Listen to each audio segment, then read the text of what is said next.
मुल्तान की लड़ाई को जीतने के बाद घमंड में चूर कासिम चला आ रहा था। शाम हो गई थी और सारा लश्कर आरामगाह की तलाश में था, लेकिन कासिम अपने मालिक की सेवा करने के ख्यालों में था। वो उन तैयारियों के बारे में सोच रहा था जो उसके स्वागत के लिए दिल्ली में की गई होंगी। सड़कें झंडियों से सजी होंगी, गलियों चौराहों और नौबत खाने के ऊपर गीत गाए जाएंगे। जैसे ही मैं शहर के अंदर दाखिल होऊंगा, शहर भर में मेरे स्वागत के लिए लोग खुशी से चिल्लाने लगेंगे, तोपों की सलामी दी जाएगी। शहर की सारी सुंदर स्त्रियां मुझे ही देखेंगी और मेरे ऊपर फूलों की बारिश करेंगी। बड़े बड़े लोग मेरे स्वागत के लिए महल के द्वार तक आएंगे। मेरे दरबार में पहुंचते ही हुजूर जैसे ही मुझे गला लगाने के लिए उठेंगे, मैं उनके पैर चूम लूंगा। आह, वो समय कब आएगा। कासिम इन्हीं ख्यालों में झूमता हुआ घोड़े को भगाया और सारे कैदियों के झुंड, घायल सिपाहियों को, लश्कर को भी पीछे छोड़ दिया। लश्कर के आगे मुल्तान के राजा की बेगमें और शहजादियां और उनके नौकर चाकर थे। इन सवारियों के आगे और पीछे हथियारबंद ख्वाजा सहराओं का एक बड़ा दल था। कासिम अपनी धुन में घोड़े को भगाया जा रहा था। तभी अचानक उसने एक सजी हुई पालकी में से दो आंखों को बाहर झांकते हुए देखा। कासिम दो पल के लिए चौंक-सा गया।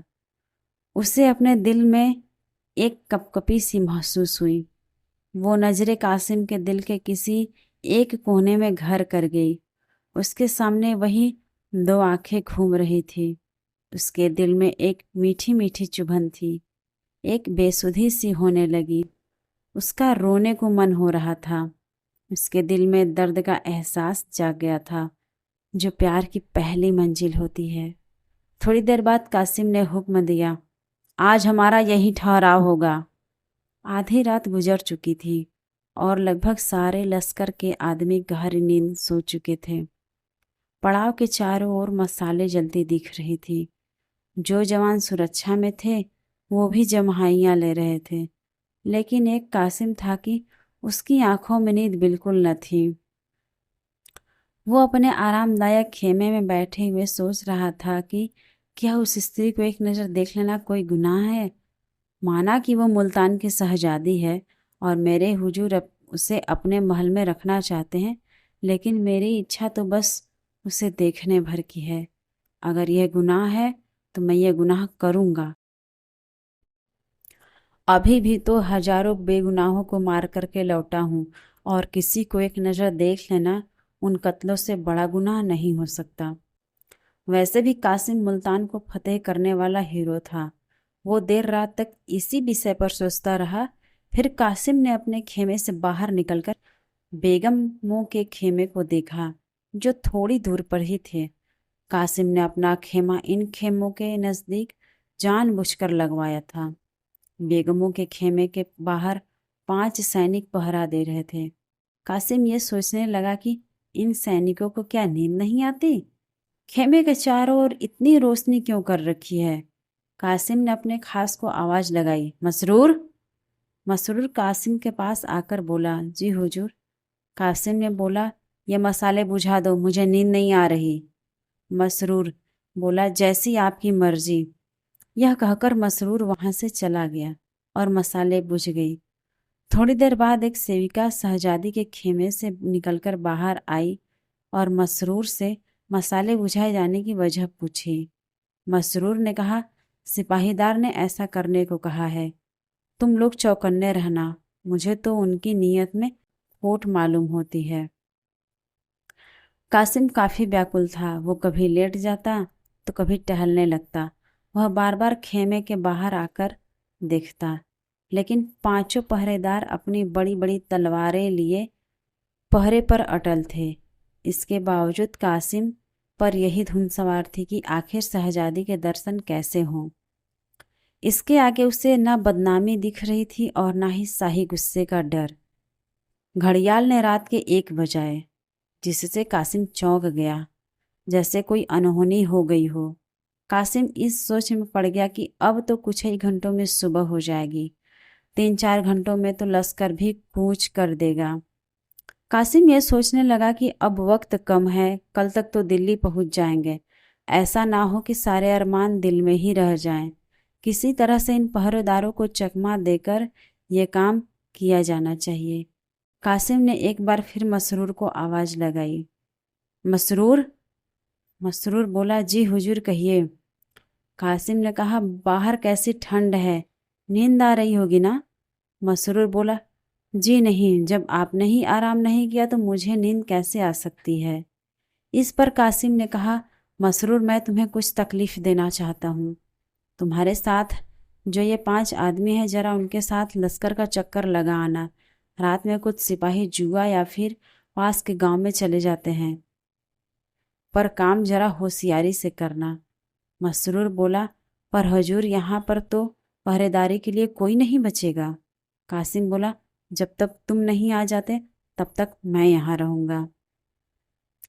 मसरूर ने धीमी आवाज़ में कहा, हुजूर मैं आपकी सभी चालों को समझता हूँ।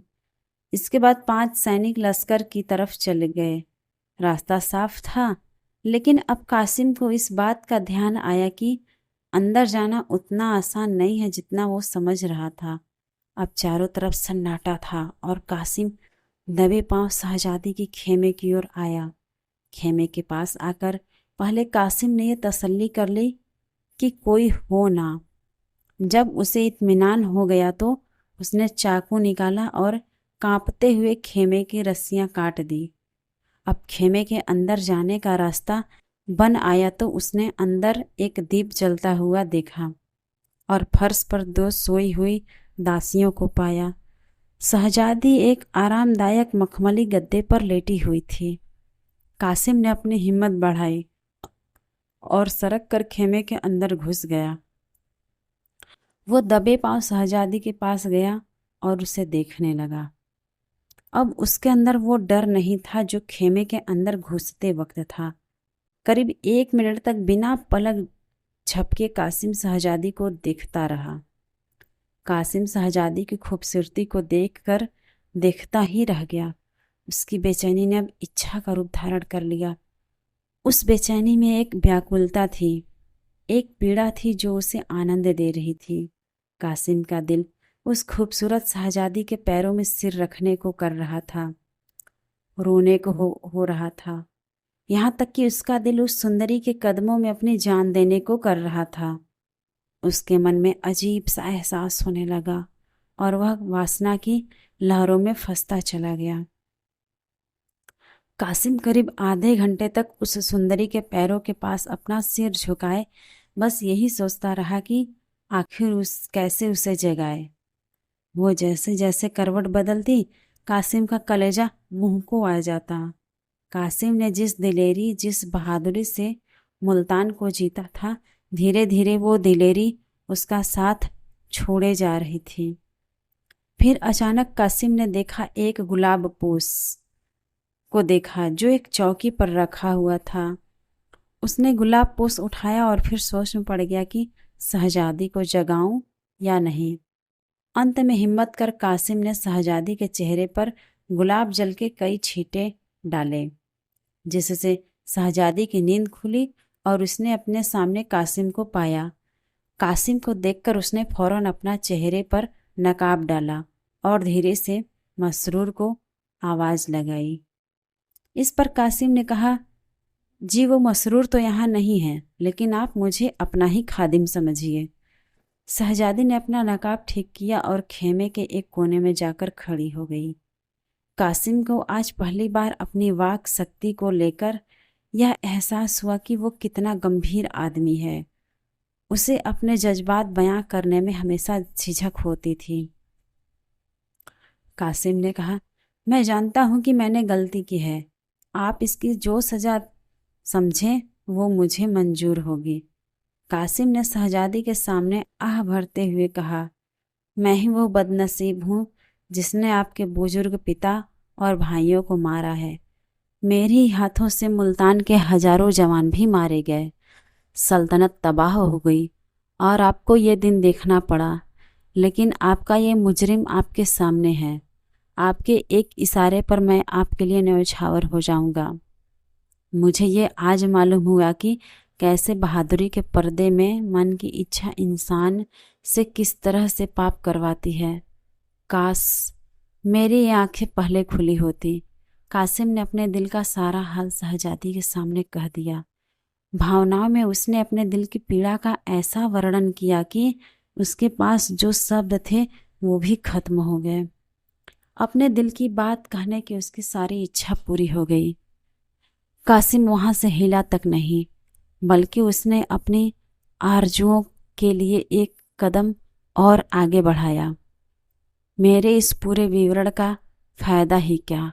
अगर हाले दिल ही सुनाना होता तो किसी 10 तस्वीर को सुना देता। वो तस्वीर मेरी कहानी को ज़्यादा ध्यान और खामोशी से सुनती। कासिम के दिलो दिमाग में बस यही चल रहा था कि काश मैं भी इस सुंदरी की आवाज़ को सुन पाता। मेरे इस दर्द का उसके दिल पर क्या असर हुआ ये मालूम हो पाता। काश उसे इस बात का एहसास होता कि जिस आग में मैं जल रहा हूँ उसकी थोड़ी सी आंच भी उधर पहुँच पाती। उसकी आवाज़ कितनी मीठी होगी। इस सुंदर शहजादी की आवाज़ सुनने में कितना मज़ा आएगा। अगर कहीं वो भी मुझसे प्यार करती होगी तो फिर मुझसे खुश नसीब इस दुनिया में कोई और न होगा। इन्हीं ख्यालों में कासिम दिल ही दिल खुश हुए जा रहा था। इन सब के बीच कासिम को 2 दासियों के जागने और मसरूर के वापस आ जाने की धक धक लगी हुई थी। कासिम ने कहा, ए हुस्न की मल्लिका, ये खादिम आपकी कृपा का अधिकार रखता है, इस पे कुछ रहम नहीं करेंगी आप? इस पर शहजादी ने नकाब के अंदर से ही कहा, जो खुद रहम पाने का अधिकारी हो वो दूसरों पर क्या रहम करेगा? मैं वो पंछी हूँ जिसके ना बोल है ना पर। शहजादी ने कहा, मुझे मालूम है कि कल शाम को मैं उस जालिम बादशाह के आगे हाथ बांधे खड़ी रहूंगी। कौन शख्स ऐसी जिंदगी की इच्छा रखेगा? आगे शहजादी ने आह भरते हुए कहा, मुल्तान के शहजादी एक जालिम और पापी इंसान की वासना का शिकार होने का मजबूर है। आप मुझे मेरे हाल पर छोड़ दीजिए। मैं तो हूँ ही बदनसीब। ऐसा ना हो कि आपको भी मेरे साथ शाही गुस्से का शिकार बनना पड़े। दिल में तो बहुत बातें हैं, पर क्यों कहूँ? उससे क्या ही हासिल हो जाएगा? आप बहादुर भी हैं और आप में खुददारी भी है। खुदा आपको बरकत दे। मुझे आपसे कोई शिकायत नहीं है। मुझे आज मालूम हुआ कि मोहब्बत कितनी पाक है, जो उस दामन में भी मुंह छिपाने से परहेज नहीं करती जो मेरे आपको खून से सना हुआ है। आपसे मेरी बस यही विनती है कि आप इस गरीब को भूल मत जाना। ये पल मेरे दिल में हमेशा एक मीठी याद बनकर रहेगा। उस कैद में यही सपना मेरे दिल को सुकून दिया करेगा। अब आप इस सपने को तोड़िए मत और खुदा के वास्ते जाइए यहाँ से, इससे कि पहले मसरूर आ जाए। वो बड़ा ही जालिम किस्म का है। मुझे तो ये आशंका है कि उसने आपको धोखा दिया है। इसमें भी कोई शक नहीं कि कहीं वो यहाँ छिपा बैठा ना हो। उससे आप थोड़ा होशियार रहिएगा। अब आप जाइए। खुदा हाफिज। ये सब सुनने के बाद कासिम ख्यालों में डूब गया। उसने जो कभी सपने में भी नहीं सोचा था वो पूरा हो गया। वो गर्व से फूला ना समा रहा था। वो अपने आप को दुनिया का सबसे खूबकिस्मत इंसान समझ रहा था। कासिम के दिल ने कहा, मैं इस खूबसूरत स्त्री के लिए क्या कुछ नहीं कर सकता। मैं क्यों डरूं बादशाह से? मैं बादशाह का गुलाम नहीं हूँ। मेरी बहादुरी की किसी भी दरबार में कद्र हो सकती है। मैं इस गुलामी की जंजीर को तोड़ डालूंगा और एक ऐसे देश में जाकर बस जाऊंगा जहां बादशाह तो क्या उसके परिंदे भी ना आ सके। हुस्न का आशीर्वाद हो तो मुझे किसी और चीज की इच्छा नहीं। मैं अपनी इच्छाओं का गला क्यों घोटूं? इन्हीं विचारों को मन में सोचते हुए कासिम ने तलवार निकाली और बोला, जब तक मुझ में दम है तब तक आपकी ओर कोई आंख उठाकर भी नहीं देख सकता, चाहे वो फिर बादशाही क्यों ना हो। मैं दिल्ली के हर कूच में खून की नदियां बहा दूंगा। पूरी सल्तनत को तबाह कर दूंगा। अगर कुछ नहीं कर पाया तो मर मिट जाऊंगा, पर आपका अपमान होते नहीं देखूंगा। शहजादी धीरे धीरे कासिम के करीब आई और बोली, आप पर पूरा भरोसा है मुझे, पर आपको मेरे लिए थोड़ा तो सब्र करना होगा। आपकी खातिर मैं हर तरह की तकलीफ सह लूंगी। आपका प्यार ही मेरी हिम्मत बनेगा। इस बात का यकीन है कि आप मुझे अपना समझते हैं, मेरा सहारा बनेंगे। न जाने तकदीर हमें फिर मिलाए या नहीं। इस पर कासिम ने अकड़ते हुए कहा, हम लोग दिल्ली जाएं ही क्यों, भरतपुर जा सकते हैं। शहजादी ने कहा, पर हिंदुस्तान से बाहर थोड़े न जा सकते। जंगलों और वीरानों में जिंदगी चैन से नहीं बीतेगी। आप असलियत से मुंह मत मोड़िए। माना खुदा ने आपको बहादुरी बख्शी है, पर ते गए इस फानी भी तो पहाड़ से टकराएगी तो टूट ही जाएगी। शहजादी की बात सुनकर कासिम का जोश थोड़ा ठंडा हुआ। कल्पना की दुनिया का जो भ्रम उसकी आंखों पर था वो हट गया। उसे अपनी बेबसी साफ साफ दिखाई देने लगी। कासिम बोला, अगर आपको मेरे साथ जंगलों में जिंदगी बिताना पड़े तो क्या? मोहब्बत में तो दुनिया की नेमतें भी फीकी लगती हैं। इस पर शहजादी ने कहा, पर मुझे यह मंजूर नहीं कि अपनी भलाई के लिए मैं आपकी जान खतरे में डालूं। खुदा वो दिन कभी न लाए जिससे कि आपका बाल भी बाका हो। आपकी खैरियत और बहादुरी की खबरें हैं मुझे उस कैद में तसल्ली देंगी। मैं आपकी खातिर वो सब सह लूँगी ताकि अगर कभी मौका मिले तो आपसे दो चार बातें कर सकूं। यह सब सुनने के बाद भी कासिम वहाँ से हिला तक नहीं। उसकी इच्छाएं उम्मीद से बढ़कर पूरी हुए जा रही थी। उसने सोचा कि अगर मोहब्बत किए बाहर चंद लम्हों की मेहमान है तो फिर उन लम्हों को आगे का सोचकर बर्बाद क्यों करना। अगर तकदीर में इस हुस्न की मल्लिका को पाना नहीं लिखा तो फिर यह मौका क्यों हाथ से जाने दूं। कौन जाने मुलाकात का मौका फिर मिले या ना मिले। यह सोचने के बाद कासिम ने कहा, अगर आपका यह आखिरी फैसला है तो मेरे लिए सिवाय मायूसी के क्या चारा रहेगा। पर बस आप एक पल के लिए ही सही पर मेरे पास आकर बैठ जाइए ताकि मेरे बेकरार दिल को थोड़ी तसल्ली मिल जाए। आइए एक पल के लिए हम ये भूल जाएं कि जुदाई की घड़ी हमारे सामने खड़ी है। आइए ये पल साथ मिलकर बिताएं। आप अपनी खूबसूरत हाथों से हमें शराब पिलाइए। कासिम सब चीज़ों को देखकर बेखबर होकर शराब पीता रहा। उसने इतनी शराब पी ली कि उसकी गर्दन झुक गई और आंखें लाल हो गई। वो पूरी तरह से नशे में था। फिर अपनी लालसा भरी आंखों से वो शहजादी की तरफ बढ़ा था कि घड़ियाल ने सुबह के 4 बजाते हुए जोर से कूंज के डंके को बजाया, जिसकी दिल छेदने वाली आवाज कासिम के कान में गई। कासिम की बाहें खुली की खुली रह गई। दासियां भी उठ बैठी और शहजादी भी वहां से उठ खड़ी हुई। बेचारा कासिम अपने दिल की इच्छाएं लिए खेमे से बाहर निकल आया। जब वो अपने खेमे में आया तो उसका दिल कई सारी इच्छाओं से भरा हुआ था। उससे रहा नहीं गया और कुछ देर बाद उन इच्छाओं ने लालसा का रूप भरा और जब वो बाहर निकला तो उसका मन बुरी इच्छाओं और लालच से भरा हुआ था। उसके मन की इच्छाएं उसकी आत्मा के लिए लोहे की जंजीर बन गई थी। शाम का वक्त था और दिल्ली की सड़कें झंडियों से सजी हुई थी, जिन पर कासिम मुल्तान के मोर्चे को जीतकर गर्व के नशे में चूर चला आ रहा था। गुलाब और केवड़े के फूलों की खुशबू दिल्ली की सड़कों पर चारों तरफ फैली हुई थी। नौबत खानों में सुहाना राग गाया जा रहा था। तोपों ने मोर्चे की अगुवाई में अपनी आवाज बुलंद की। नगर की सुंदरियां खिड़कियों से देख रही थी। फूलों की बारिश हो रही थी।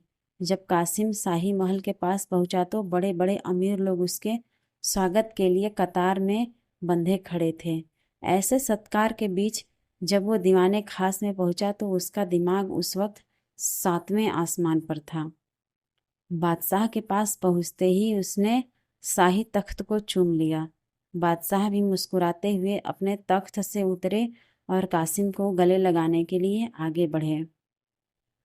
कासिम अपने हुजूर के पैर चूमने के लिए झुका ही था कि मानो उसके सिर में एकाएक जैसे कोई बिजली गिरी।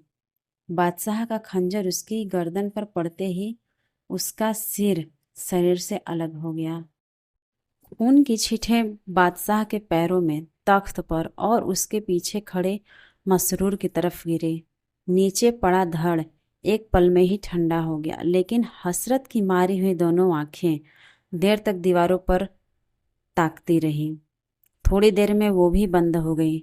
लालसा ने तो अपना काम पूरा कर दिया था, अब तो बस सिर्फ हसरत बाकी थी, जो सालों तक दीवाने खास की दीवारों पर रही और जिसकी झलक अब भी कासिम की मजार पर घास फूस की शक्ल में नजर आती है।